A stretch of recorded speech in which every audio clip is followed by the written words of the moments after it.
This is a presentation of the Sports Source Digital Network, presented by Hearthside Bank.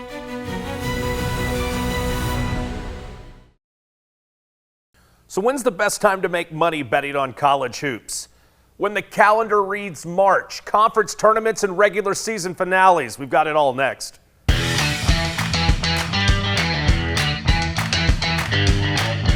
I just like rubbing my hands together. That's how we're going to open up today's action right here on the Sports Source Digital Network. You know who it is. Hey, what's up? It's your guy, Tyler Ivens. Before we even get started, welcome to action. Welcome to the Sports Source Digital Network. Go ahead, ring the bell for the subscription, comment on the plays below we missed out on or what we need to add to the menu this week. I'm wearing a quarter zip right now, but if I could show you the goosebumps on my arm, maybe you can see the excitement on my face. We're now in March, which means you're already thinking ahead to office pools, you're already thinking ahead to neutral site conference tournaments, and you're already thinking about those final dots and exclamation points to everybody's resumes. Folks, do you know why we love March so much? Because yes, college basketball. But for bettors, why do we love college basketball in March? Because we have all the research we need. Second, third, for some teams, a fourth go-around. And for a lot of us here locally in the Southeastern Conference and in college basketball, the heart of everything we love, we have an opportunity to go to neutral sites for 3 or 4 days and just have a big time.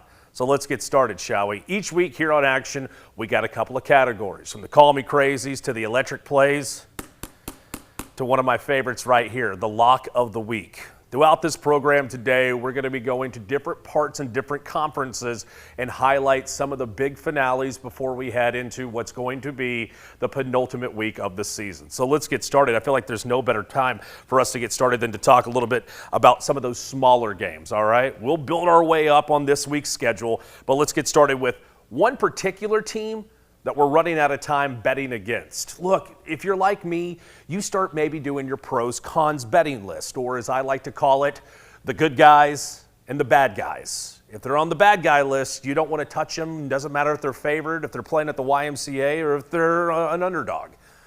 LSU for us has been one of the good guys. Why? Just keep fading Mac McMahon's team and we keep cashing. Look, we've only been doing action for a small window of time here on the Sports Source Digital Network, but this will be the third time that we've bet against LSU, and we are 2-0. So the way I look at it, if the well still has water, why don't we continue to fish out some of the best products, like LSU at home and them giving up 7.5 points to a Buzz Williams team that seems to have gotten things figured out.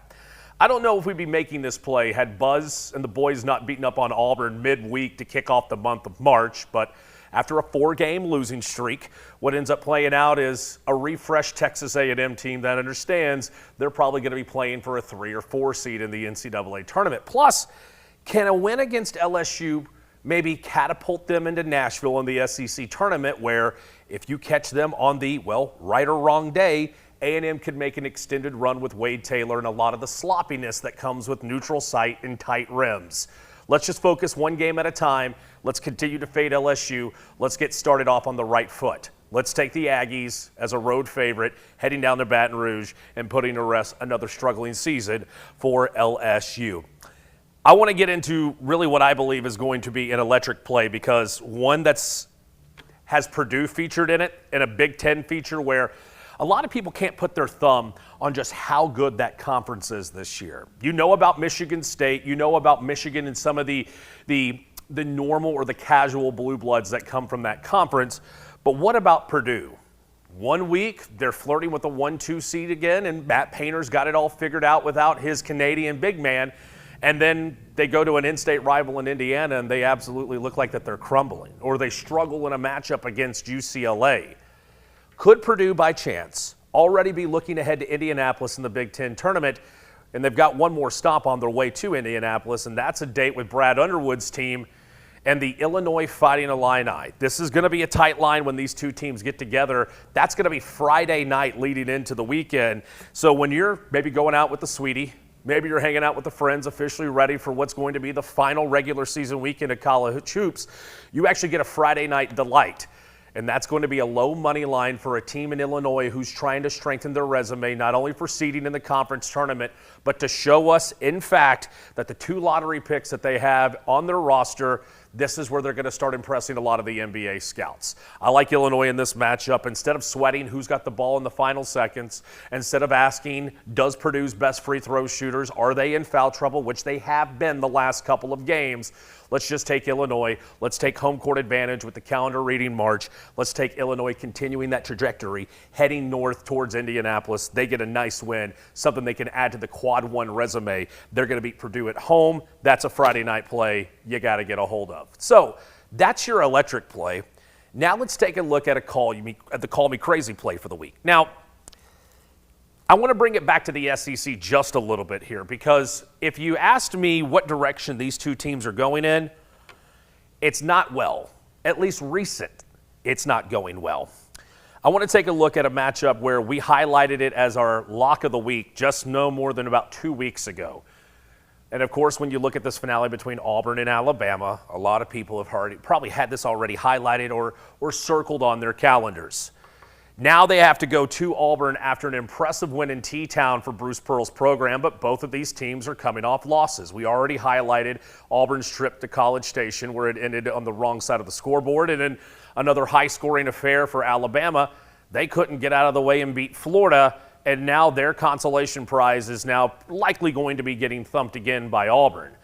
But which foot forward are these two programs going to place? You don't want to lose to a rival, a 170th edition of the Iron Bowl on the basketball floor.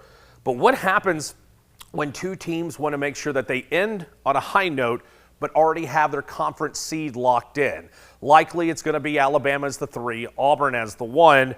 This total is almost identical to the first go-round when they faced off again in Tuscaloosa. So now in Auburn, can we ask both of these teams to put up the same production that they did just no longer than 2 weeks ago, call it 3 weeks ago? Let's go for a total. Let's ask Alabama to do what they do best, which is put up points. Lots of points put up in the loss to Florida. Lots of points put up a couple weeks back in their matchup against Missouri. One thing is for sure, if you know about LSU continuing to feed the meter, let's continue to feed our meter with Alabama and their points production. We know Auburn's going to help us out. Question is, can Alabama still tilt the scales towards triple digits? Can we still get that 92 to 94 point output from Nate Oates' program? I think that they have a point to prove, and they're going to kick it into overdrive in this matchup. Again, rivalry to wrap up the regular season. As long as we can get 173 points between these two programs, we're going to be going home cashing another ticket involving those two Alabama programs. I want to go to a game that's kind of standing out to me, but it's standing out to me for a different reason. You're watching this now, and you know that Tennessee has already lost to Ole Miss. They lost in a midweek game down in Oxford.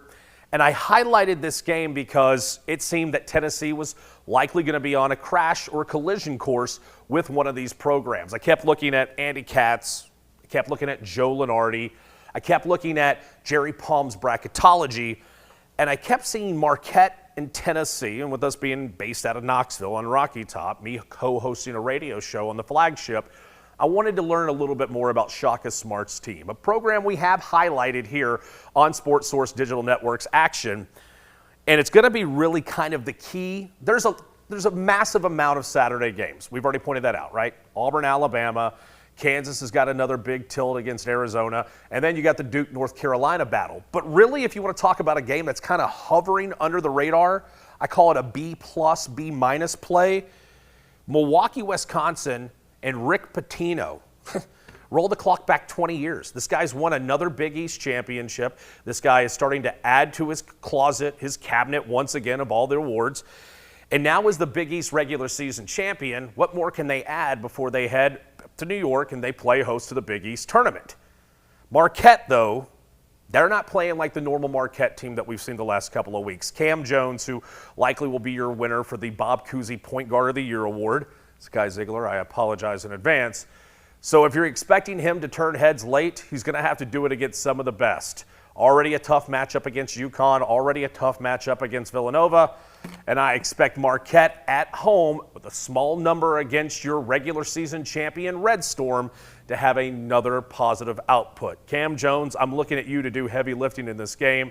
We have another small number, and if you've been watching action the last couple of weeks, what are the two things we love? Together, low numbers, home court advantage. Milwaukee, we look at you, -2.5, St. John's and Marquette. So you've made it this far. Have you already subscribed? Have you already commented? Have you already bookmarked all things the Sports Source Digital Network? From Give Him 6 to the Lady Balls Focus, heck, even Wild with what Bob Hodge and the rest of the crew are doing here. We're continuing to bring you hours on hours of content. You go home, you grab the remote control, fire up the Sports Source Digital Network, and we're bringing a whole heck of a lot to your table. Heck, even EPL talk as well for a lot of you guys who love a lot of the soccer action across the pond. Now I know what you're saying to yourself. Ivens, are you just delaying before you get to the big fish on the table? Yeah, maybe I am a little bit, but before we get to the lock of the week, let me introduce you to the two guys and to the team that makes this possible each and every week. Advent Electric has been providing high-quality electrical contractor solutions for 46 years. From 24/7 emergency electrical services to providing skilled residential and commercial electrical contractors and everything in between. Our expert certified electricians are equipped to help you no matter the size or complexity. Advent Electric, 865-588-0631. Nick, Kevin, gentlemen, I appreciate everything that you do here on the Sports Source Digital Network, in particular what you do here for action. All right, I know, I've got that eating grin on my face right now. I love this play this week, especially for a lot of you guys who've been saying, Ivens, if it's going to be the lock of the week, I need it to be direct deposit. Let's put it on the board, shall we? All right, so let's go to the big board. I know you guys are anxious for the lock of the week. This is what we have for you this week on action. I like Shaka's team. Under a bucket and home court advantage before they head to the Big East tournament. Give me Marquette, skinny number against Rick Pitino. Can they actually duplicate what they did 2 weeks ago down in T-Town? Points, points, and more points.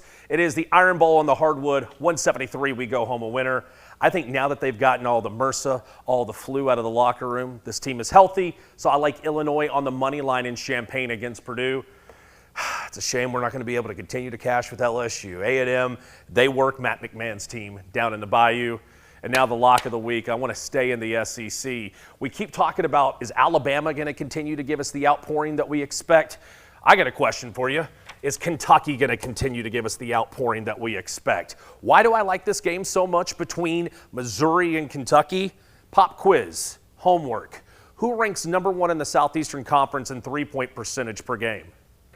Bet it's the Kentucky Wildcats. Anybody know who's #2? Here, kitty, kitty. Kentucky, Missouri. I'm not saying drop threes the entire game, but if it turns into a measuring contest of who stays longer in Nashville, I'm going to take Kentucky over Missouri. Got a great feeling that you're going to see a lot out of Mark Pope's team in the finale. Do it on the road in Como. Get back home and get ready for Nashville. If Kentucky puts up 82 points, we're going to go home a winner. So what'd you think about the board this week? Tell me what game should have been on the menu. This has been Sports Source Action right here on the Sports Source Digital Network. My name is Tyler Ivens. Catch you down the road.